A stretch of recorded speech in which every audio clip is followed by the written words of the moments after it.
Jesus está confiando na igreja para continuar sua obra na terra. Você acha que ele preparou um plano B caso falhemos? Aqui está Nancy DeMoss Hugmuth. Deus não tem um plano B para transmitir sua mensagem. Foi à igreja que ele deu a mensagem, o Evangelho de Cristo. Ele não deu aos anjos para transmitir ao mundo. Ele não escolheu fazer isso usando autores. Ele escolheu o seu povo. E através do seu povo, coletivamente. Este é o Aviva Nossos Corações, com Nancy DeMoss Hugmuth, autora de Mulheres Atraentes Adornadas por Cristo, na voz de Renata Santos. Você sabe a diferença entre uma organização e um organismo? E o que isso tem a ver com o que estamos estudando no Aviva Nossos Corações esta semana? Bem, Nancy vai nos ajudar a entender isso melhor hoje, enquanto continua a série Quem Precisa da Igreja. Aqui está Nancy. Estou segurando em minhas mãos um feixe de gravetos. Todos estão amarrados juntos com esse cordão.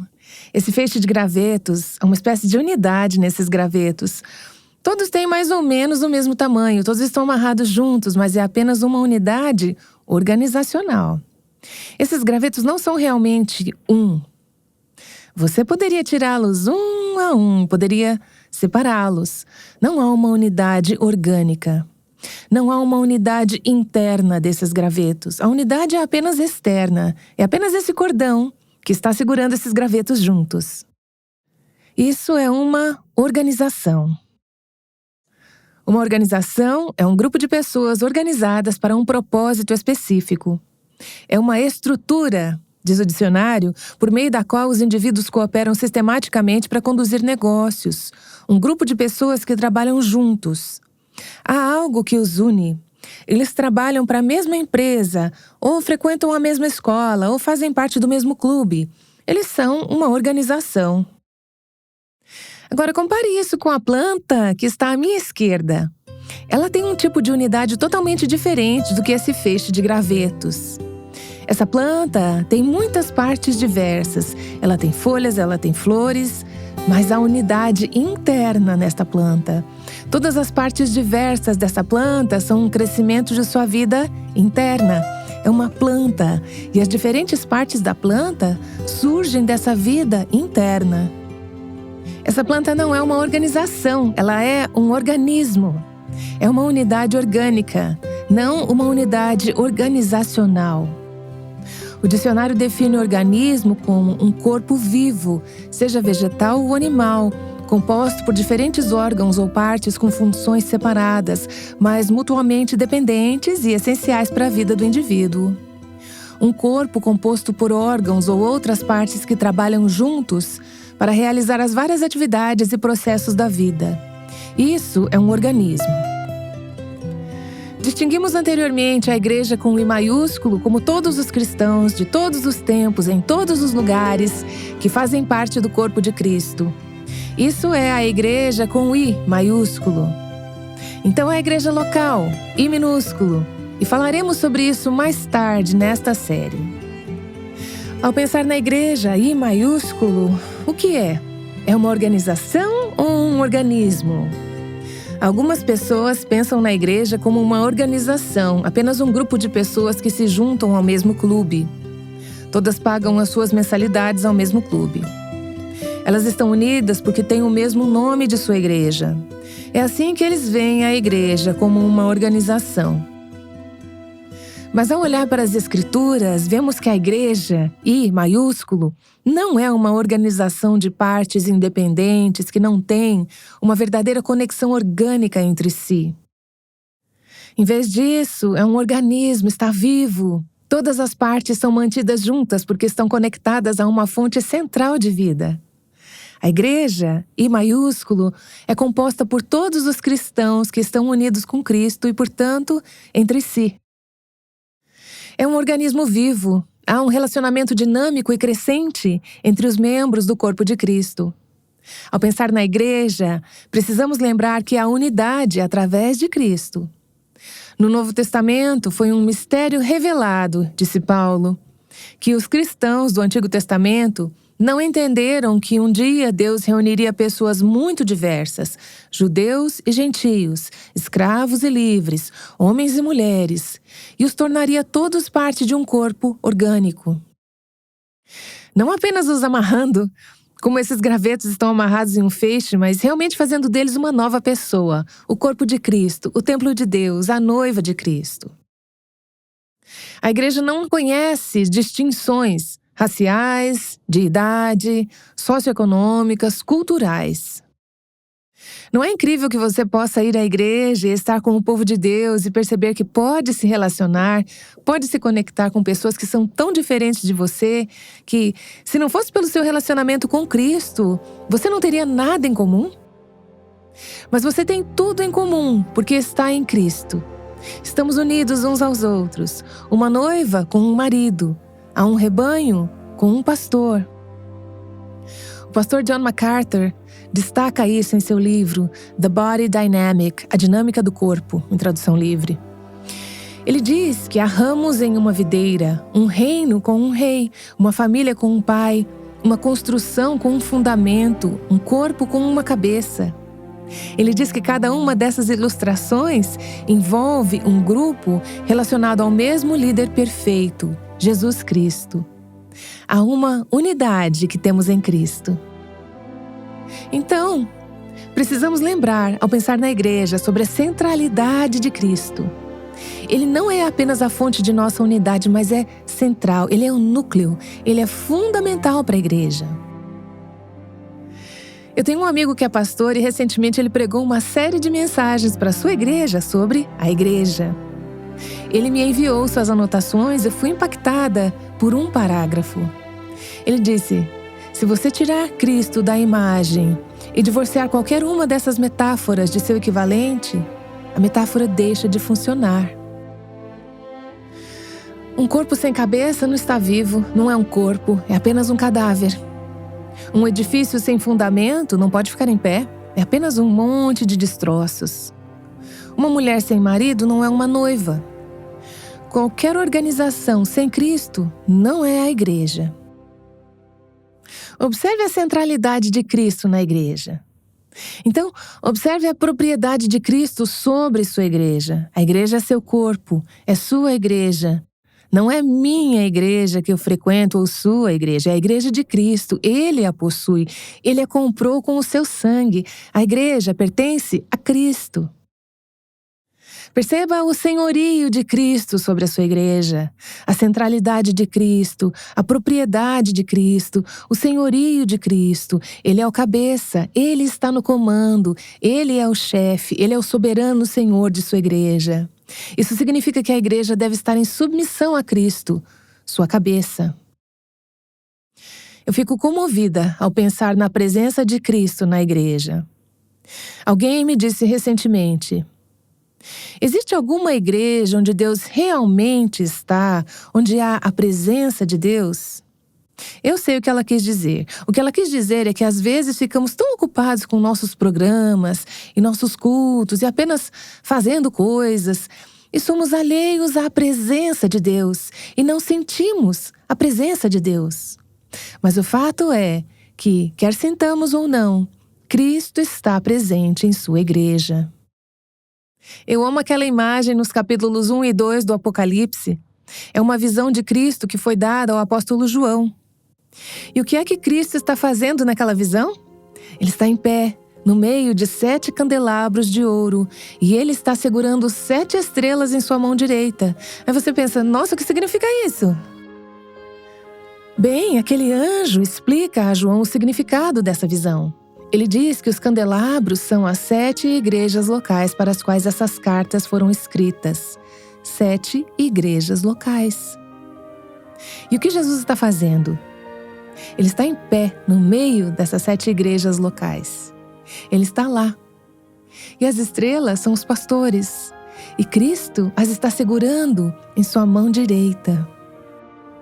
Em Apocalipse 2:1, a Escritura diz: estas são as palavras daquele que tem as 7 estrelas em sua mão direita e anda entre os 7 candelabros de ouro. Quem anda no meio da igreja? Às vezes esquecemos que ele está lá. Às vezes ignoramos que Ele está lá. Às vezes rejeitamos a sua presença, mas mesmo assim, Ele está lá. Algumas daquelas igrejas que são mencionadas no livro de Apocalipse, algumas daquelas igrejas locais, eram um verdadeiro desastre. Algumas delas tinham alguns problemas graves para lidar. Mas Jesus estava lá, andando no meio delas. Ele estava observando, Ele estava supervisionando, Ele estava encorajando, repreendendo, corrigindo, instruindo, suplicando. Ele começou cada uma daquelas cartas às igrejas locais dizendo: eu conheço as tuas obras. Como Ele sabe? Ele está lá, Ele vê. Quando você se reúne com o povo de Deus, como o povo de Deus, o corpo de Cristo, para se encontrar como uma expressão local de sua igreja universal, Cristo está lá. Pense nisso quando for à igreja. Cristo está presente. Nós o adoramos, nós cantamos, realizamos cultos, oferecemos nossas ofertas, ouvimos mensagens. Funcionamos fora das quatro paredes do edifício, funcionamos como a igreja na presença de Cristo, nosso Salvador e nosso Senhor. Percebamos o amor de Cristo por sua igreja. Considerar a igreja com menos importância do que Cristo a considera é, de certa forma, agir de maneira contrária ao Cristo. Você não pode amar a Cristo se não amar o seu corpo. Por mais falho que seja esse corpo, como Cristo amou a sua igreja? De maneira sacrificial, desinteressada, Ele serviu a sua igreja. Efésios 5:25 diz: Cristo amou a igreja e se entregou por ela, apesar da confusão que ela é. Ele está comprometido em redimi-la, restaurá-la, torná-la uma noiva linda. Ele se entregou por ela. A igreja não está sem problemas. Sua igreja tem problemas. Minha igreja tem problemas. Aquelas expressões locais da igreja, elas têm problemas. Mas ainda é a igreja dele. É o seu corpo. Corpos podem se machucar. Famílias podem ter dor e problemas. Prédios precisam ser mantidos e reparados. Uma noiva nem sempre tem a mesma aparência que tinha quando estava caminhando para o altar para encontrar o seu noivo. Mas Jesus achou que valia a pena sacrificar a sua vida pela igreja, e Ele o fez. Timothy Dwight era neto de Jonathan Edwards, um dos líderes do Grande Despertar no século XVIII. No final do século XVIII, no início do século XIX, Timothy Dwight era presidente da Universidade Yale. Ele estava lá quando Deus enviou um avivamento para o corpo estudantil em Yale. Ele escreveu um hino que é um dos meus favoritos. Ele diz assim: adoro o teu reino, Senhor, a casa do teu abrigo. A igreja, salva por nosso bendito Redentor com o teu precioso sangue. Amo a tua igreja, ó Deus. Suas paredes diante de ti estão, querida, como a menina dos teus olhos e gravada na tua mão. Por ela, minhas lágrimas cairão, por ela, minhas orações ascenderão. A ela, meus cuidados e minhas labutas serão dados, até que as labutas e os cuidados terminem. Você ama a igreja? Jesus ama. Ele deu a vida por ela. Eu quero te dizer que isso é uma das maiores forças motivadoras na minha vida. É por isso que por anos e anos tenho dito que o meu objetivo na vida é ser uma coordenadora de casamentos, ajudando a noiva a se preparar para o casamento. Eu já vi muitas ou até mais confusões em igrejas do que você provavelmente. Eu vi muito, ouvi muito. Eu sei que somos um desastre, mas eu sei que Jesus ama a igreja e deu a sua vida por ela. Eu quero te dizer, o meu objetivo na vida é entregar minha vida por Cristo e pelo seu corpo, a igreja. Essa é a nossa apresentadora Nancy DeMoss Wogemuth, nos apontando para a verdadeira esperança para a igreja. Ela continuará com a segunda parte em um momento. Talvez você tenha sido magoada por algumas pessoas na igreja ou testemunhado alguma hipocrisia. Queremos convidar você para se aprofundar nesse tópico através do estudo chamado Vamos à Igreja. Enviaremos esse PDF para você como forma de agradecimento quando você fizer uma doação de qualquer valor ao Aviva Nossos Corações essa semana. Para fazer sua doação, acesse www.avivanossoscoracóis.com e clique na aba Doações para informações bancárias e sobre o nosso Pix. Após fazer sua doação, mande um e-mail para contato@avivanossoscorações.com e nos informe sobre sua doação, para que possamos enviar esse estudo a você. Então, nenhuma igreja é perfeita. Você provavelmente conhece muitos exemplos disso. Aqui está Nancy para esclarecer as coisas na segunda parte do programa de hoje. A igreja que você frequenta tem um boletim impresso que lista os anúncios e coisas que estão acontecendo na igreja? Eu sei que a minha tem, e às vezes, apenas um pequeno erro de digitação pode fazer uma grande diferença em como um anúncio é lido. Eu encontrei essa lista de coisas que foram de fato publicadas em boletins de igreja. Vou ler para vocês. A audiência está pedindo para esperar até o final da recessão. Grupo de apoio para baixa autoestima se reunirá na quinta-feira às 19 horas. Por favor, use a porta dos fundos. Isso é só para as pessoas com baixa autoestima. Para aqueles de vocês que têm filhos, porém não sabem, temos um berçário lá embaixo. O pastor pregará sua mensagem de despedida, após a qual o coral cantará "Romper em alegria". Faltou bom senso no planejamento na escolha do hino. Jantar comunitário, oração e medicação a seguir. Não deixe a preocupação te matar, deixa a igreja ajudar. Vigilantes do peso se encontrarão às 19 horas na primeira igreja presbiteriana.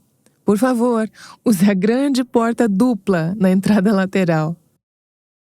Irving Benson e Jesse Carter se casaram em 24 de outubro na igreja. Assim termina uma amizade que começou nos tempos de escola. A reunião para soluções pacíficas, marcada para hoje, foi cancelada devido a um conflito. Na próxima quinta-feira, haverá audições para o coral. Eles precisam de toda a ajuda possível. A gente ri, mas todos esses anúncios são verdadeiros. E aqui está o último, um anúncio em um boletim de igreja para uma conferência nacional de oração e jejum. O custo de participar na conferência de oração e jejum inclui refeições. Esse é meu tipo de conferência. O ponto é que igrejas, assim como seres humanos, são falhas. Apesar do ideal, que é o que estamos discutindo nesta série, Quem Precisa da Igreja. Apesar do esplendor, do incrível plano de Deus para a igreja, não há uma igreja perfeita. Nossas igrejas, de fato, estão cheias de defeitos, falhas e fracassos. Isso porque são compostas por pessoas. Pessoas como nós, pessoas como eu, pessoas como você. Para algumas pessoas, quando se fala da igreja hoje, todo tipo de bagagem vem à tona. Algumas pessoas acham difícil pensar com carinho na igreja. Você pode sentir que sua igreja é seca, morta ou entediante. Pode pensar que ela se tornou tão grande que você se perdeu na multidão. Ou você pode estar tão ocupada servindo em sua igreja que a simples ideia de igreja embrulha seu estômago, te estressa. Você pode ter experiências passadas que fazem você associar a igreja à dor ou à rejeição. Mas eu quero te encorajar, por alguns momentos, a esquecer quaisquer experiências negativas ou dolorosas que você possa ter associado à igreja. Eu quero que pensemos no plano de Deus para a igreja. A igreja é destinada, projetada por Deus, a ser o contexto no qual cada parte da vida cristã é nutrida e moldada. Nossa caminhada, nossa adoração, nosso testemunho e nosso bem-estar. Vamos dividir esses pontos e explicar uma visão do que Deus pretendia que acontecesse dentro de nossas igrejas locais, dentro da comunidade de Cristo, dentro do corpo de Cristo, dentro da igreja universal. Isso é o que Deus pretendia que acontecesse. Primeiro de tudo, nossa caminhada. É o contexto para a nossa caminhada, nosso crescimento para a semelhança de Cristo. Um bebê, uma criança, precisa de uma família para crescer. Se vai crescer até a idade adulta, precisa de um contexto para o crescimento. Não pode crescer sozinho, precisa de um contexto. É isso que a igreja deve ser para os filhos de Deus. É um lugar de responsabilidade, exortação, correção, disciplina. E precisamos de tudo isso em nossas vidas. C.S. Lewis escreveu: Cristo trabalha em nós de todas as maneiras, mas, acima de tudo, Ele trabalha em nós por meio uns dos outros. Precisamos uns dos outros no corpo de Cristo para a nossa caminhada. É no contexto da igreja que nossas vidas devem estar sendo preparadas para o céu, preparadas para a eternidade. É no contexto da igreja que aprendemos a levantar nossos olhos acima do que acontece em todo o resto do mundo e de toda a nossa semana para olhar além deste mundo, com seus problemas, lutas e pressões, e levantar nossos olhos e ver Cristo, ver o céu, ver a eternidade. É lá que nosso foco sobre a eternidade deve ser moldado. É no contexto da igreja, e eu não quero dizer com isso apenas um culto que você frequenta no domingo de manhã, mas sim quando você faz parte da igreja, que o seu casamento deve ser construído, apoiado e protegido. É no contexto da igreja que nossas famílias devem ser criadas. As crianças devem ser treinadas, idealmente na igreja, numa comunidade de cristãos comprometidos com o crescimento cristão e com a semelhança a Cristo e com o tornar-se tudo o que Deus quer que sejamos em nossa caminhada. E é o contexto para a nossa adoração. A adoração não é apenas uma expressão individual entre eu e Deus. É também uma expressão corporativa, é uma expressão comunitária. É no contexto da igreja que celebramos a nossa fé, celebramos nosso Cristo e nosso Deus. É onde participamos da ceia do Senhor. Essa é a nossa refeição familiar. É onde celebramos juntos a morte, a ressurreição, a vida de Cristo, a intercessão de Cristo e tudo o que Ele é para nós. É onde cantamos. E eu acho lamentável que muitas de nossas músicas de louvor hoje digam eu e meu em vez de nós. Há, porém, um elemento em nossa fé que é muito pessoal e é muito privado. Não há nada de errado com essas músicas que dizem eu te adoro. Mas precisamos de músicas que digam nós te louvamos, nós te exaltamos, nós te adoramos, nós te amamos, Cristo. É um nós, somos uma família.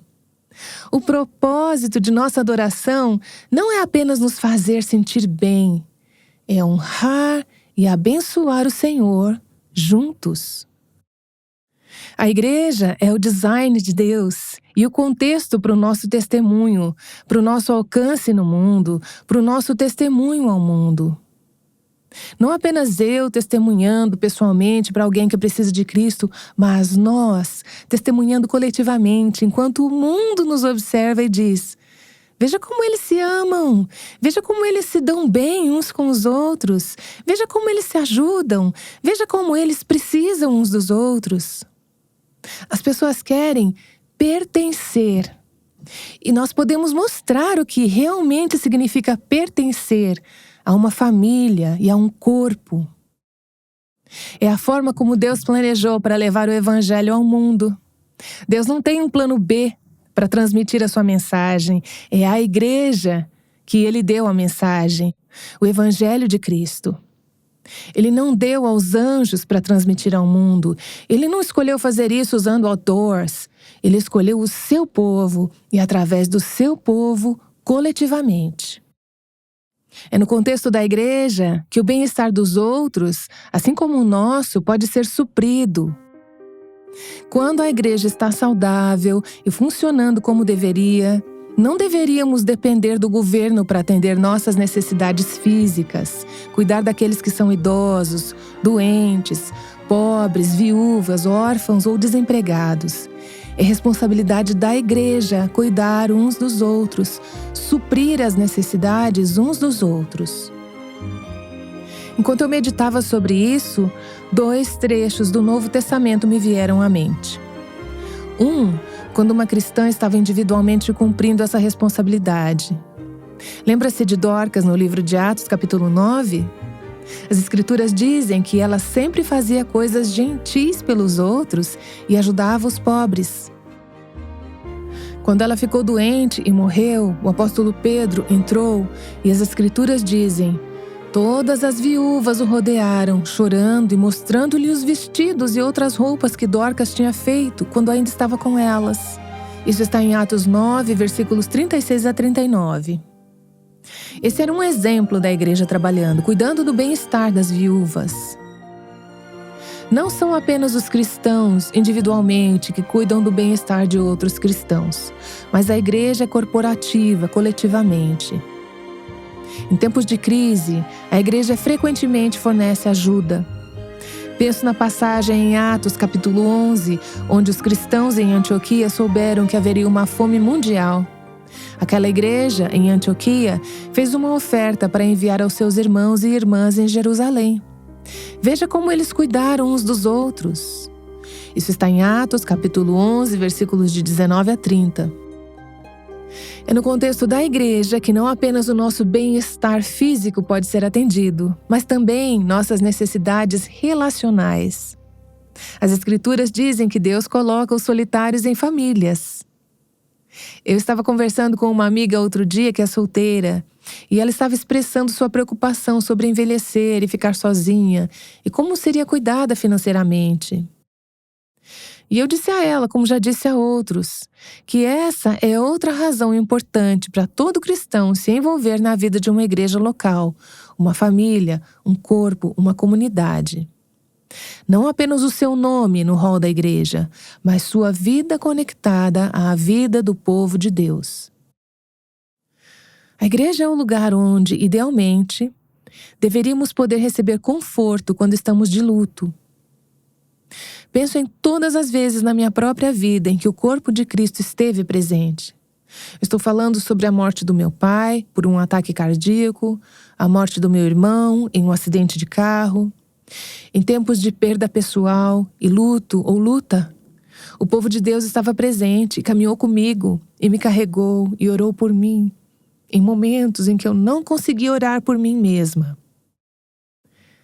Eles estavam lá, atendendo às necessidades práticas, suprindo as necessidades relacionais, confortando na hora do luto.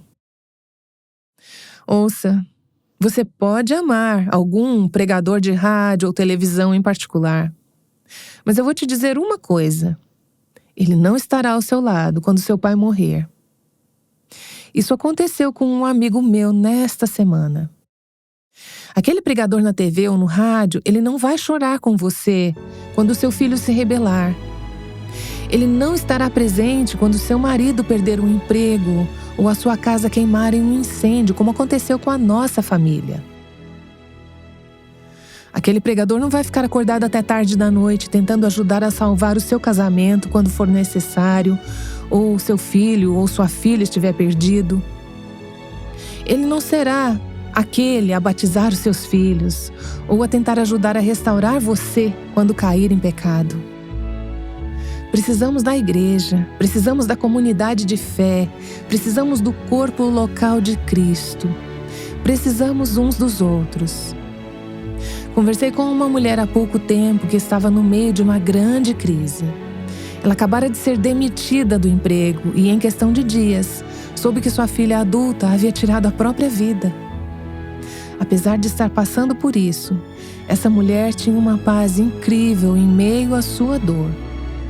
Conforme começamos a conversar, e eu tentando entender o que ela estava vivenciando, claro, era a graça de Deus, mas você sabe como ela estava recebendo isso? Era por meio de sua igreja local. Ela morava naquela cidade há pouco tempo, 1 ano ou algo assim. Mas as pessoas em sua igreja local estavam presentes em sua vida. Alguém ofereceu milhas de passagem aérea para que ela pudesse viajar para o culto e funeral. As pessoas ofereceram um lugar para ela ficar quando voltasse, para que não ficasse sozinha. As pessoas iam para sua casa para estar com ela. O corpo de Cristo estava funcionando. Ele estava cumprindo o papel do que precisamos para a nossa caminhada, nossa adoração, nosso testemunho, nosso bem-estar. Deve ser o contexto para a vida, o crescimento, o sofrimento, o serviço, a comunhão, para tudo o que precisamos fazer e ser durante essa vida entre aqui e o céu.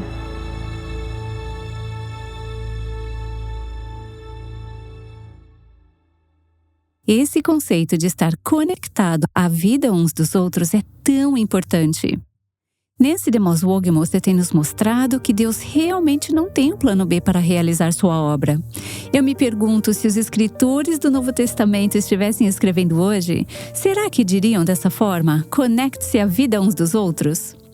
Gostaríamos de convidar você para se aprofundar nesse tópico através do estudo chamado Vamos à Igreja. Um guia para ajudá-la a aproveitar o máximo possível o que a igreja tem a oferecer e como encorajar o pastor ou líder da sua igreja. Enviaremos esse PDF para você como forma de agradecimento quando você fizer uma doação de qualquer valor ao Aviva Nossos Corações essa semana. Para fazer sua doação, acesse www.avivanossoscoracóis.com e clique na aba Doações para informações bancárias e sobre nosso Pix. Após fazer sua doação, mande um e-mail para contato@avivanossoscoracóis.com e nos informe sobre sua doação, para que possamos enviar esse estudo a você. Você pode fazer parte da igreja sem frequentar uma igreja local? Nancy abordará isso amanhã. Eu sou a Raquel Anderson, convidando você a voltar amanhã e estar aqui conosco no Aviva Nossos Corações. Para encerrar, aqui está Nancy mais uma vez para orar por nós. Ó Senhor, eu amo a Tua igreja, Teu reino, o lugar que Tu estás construindo para Ti mesmo. Como eu oro para que Tu avives a Tua igreja, que Tu a restaures e a faça ser a bela noiva que um dia será apresentada a Ti no céu. Que possamos amar, nutrir e acalentar o Teu corpo assim como Tu fazes. Obrigada pelo presente da igreja. Eu oro em nome de Jesus. Amém. O Aviva Nossos Corações é um ministério em língua portuguesa do Revive Our Hearts com Nancy DeMoss Wolgemuth, chamando as mulheres à liberdade, à plenitude e à abundância em Cristo.